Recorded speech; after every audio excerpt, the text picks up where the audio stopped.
थे। तो यूँ सुना, यही मुन्ना बागी जो न उनका गाना सुना कि काहे लागेला कुआनवा में आगी, बता दे अनुरागी हे भाई।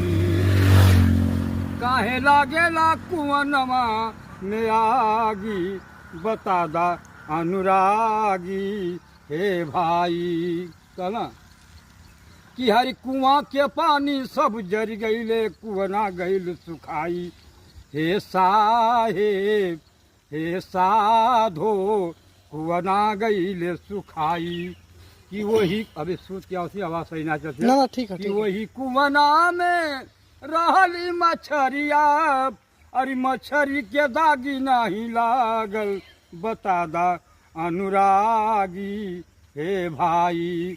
काहे लागेला कुआनवा में आगी, बता दा अनुरागी हे साहेब।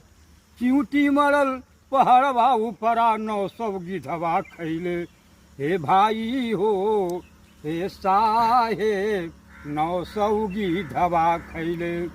कुछ खैले कुछ भुइया गिरवले, ले गईले पिठिया पे लादी, बता दा अनुरागी हे भाई।